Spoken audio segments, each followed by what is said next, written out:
We're going to dive in with the front page of the Mail on Sunday, Aggie, this section.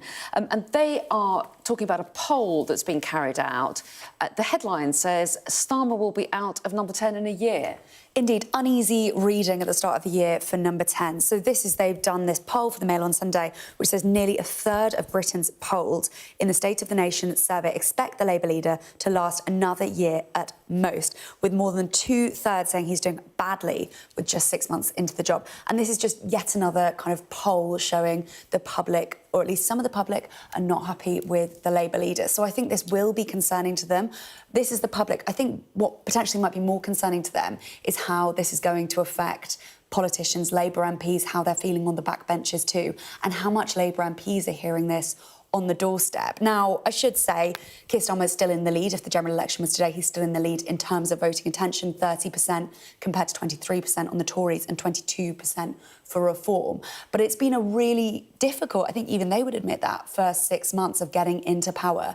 And polls like this kind of don't help. And I mean, for me, speaking to politicians at the tail end of last year, they were starting to say things like this and just starting to say, I'm not sure this is going to kind of work long term. I mean, I have one Labour MP saying to me, I would be surprised if he was still Prime Minister at the next general election. I mean, just 6 months after winning that landslide majority, that is really striking. And do you think it's missteps by the government, or do you think they always intended to get the bad news out early and it's just not gone down very well, and that the hope is that they'll have better news as their term progresses? I think it's both. So I think basically they do feel like, and I was speaking to one government insider who pointed to how the coalition, how the Tories were doing in 2010. They did lots of kind of bad news out first in 2012. George Osborne was booed at the Olympics. And then, of course, they won that majority in 2015. So I think they are looking at that. But I think there have been missteps. I mean, the way they dealt with winter fuel, the kind of waspy women, I think people have been very upset about that. And indeed, how the budget was kind of held off for a bit. And then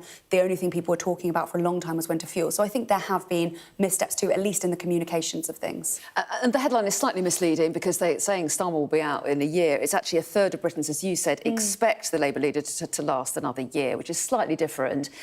And also, Labour doesn't have a habit of getting rid of leaders, does it? I mean, obviously, we saw a lot of Prime Ministers under the Tory rule, but they wouldn't necessarily traditionally look to replace a leader. No, they take a very different approach from the Conservatives, and it would involve the Labour Party pushing Starmer out, which is highly unlikely. But I think one of the findings from this poll that will be of concern is not just the sort of 1 year prediction, but there is just 5% of people saying that they expect Keir Starmer to have a second term. And everything that Labour is doing is looking towards the long term, because they have, huge issues to deal with: controlling migration, economic growth, reforming public services, reforming the welfare system. These aren't things that happen overnight. So they are, in a sense, getting the bad news out of the way quickly. But they really need to form a more positive narrative. People need to start seeing changes quickly. And when they are announcing new plans, such as the inheritance tax that affected farmers or the winter fuel cuts, they need to have a more positive narrative around that, about why people with the broader shoulders have to be paying a bit more or helping out a bit more. And while Labour appears to be beleaguered, Reform seem to be picking up some of the positivity, aren't they? There's an article inside The Observer you've picked out, Katrina, which reflects on the conference that they held yesterday. Yes, there was a conference in the West Midlands yesterday, and The Observer has what is essentially a colour piece from that. They've had a reporter there speaking to people who've been at the conference, and one of the things that they picked out was that most of the attendees are male and they're over 50, and it was a very narrow demographic there, which is interesting because Reform in Scotland is talking very much about the fact that they're attracting younger people, they're attracting people from different backgrounds. And they're hoping that Elon Musk will help. This is what Nigel Farage is talking about, will boost the kind of appeal to young people. Yes, and they're also suggesting that Nigel Farage might become Prime Minister, which, again, it's just negative news for Keir Starmer to have to deal with. But the rise of Reform is a significant challenge. Whether that translates at the ballot box in 4 years' time is one thing, but the May elections are coming rapidly, Hollywood 2026 elections are coming up, and Reform is posing a significant challenge. I interviewed the head of reform in Scotland for the Sunday Times today, and he was saying that their membership figures are now surpassing the Conservatives in Scotland, and the parties there are really, really worried about the challenge that they're presenting. Well, yes, and Reform made much of their membership numbers over Christmas, of course. And how far can they go, do you think, Aggie? Well, I think that is kind of the question of the moment, of the month, of the year. Is it actually feasible? Is it possible that Nigel Farage could be Prime Minister?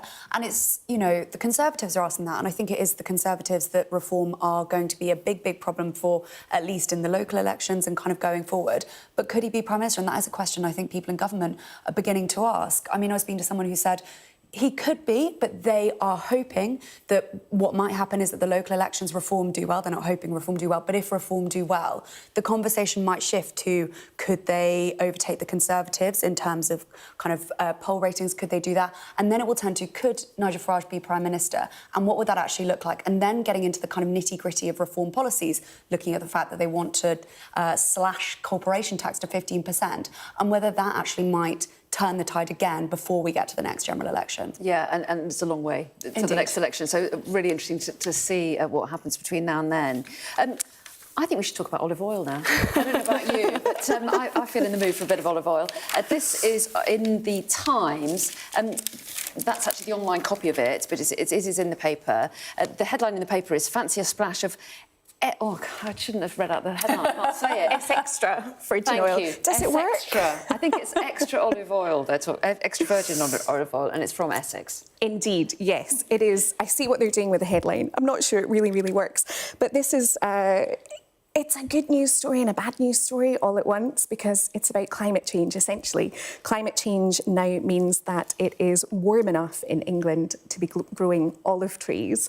And a farmer in Essex is capitalising on this. Pete Thompson is growing olive trees and he hopes to have enough olive oil to start selling it in the shops, which will be a relief to some because I think we've all noticed that the price of olive oil has gone through the roof recently. He's been quite coy about it. He said that he's found a specific type of French tree that will grow in England, but he's not saying exactly what it is. But it's a really interesting story because could this be the future for farming in England? Well, that's right. And they're kind of, again, showing how some farmers are being very versatile and feeling they have to diversify because of different challenges. And maybe this could be, you know, good news for more than one farm. Indeed. I mean, it's exactly as you say, it's kind of good and bad news. I mean, the fact that he is looking at this because of the drought and the floods on the continent is bad, but the fact that, you know, being versatile, potentially bringing down the price of olive oil, good.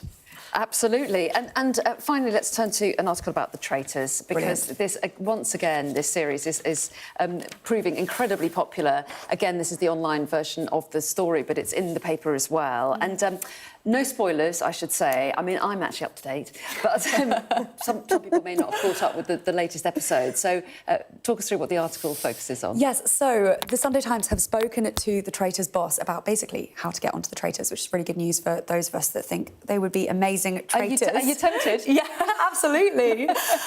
So lying, cheating and stabbing people in the back, that's just very appealing, is it? Okay, day to day, got it. But basically, you have to pass the kind of pub test. So be a nice person. They actually don't want people who find kind of lying really easy because they think if you just get lots of kind of well-rounded people in a room, the kind of bad bits of them will come out naturally. And someone who, as you say, no spoilers, so I won't say who this is, but someone who has left the show, who's been murdered, described the casting process as being like a full body, full heart, full brain, even full soul MRI scan. They have lots of psychological checks to ensure contestants have the resilience to cope with being the game. And it says being a good liar is not mandatory.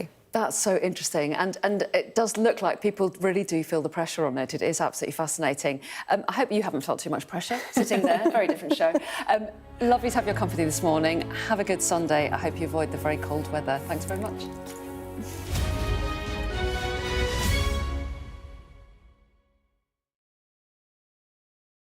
There's always more to the news.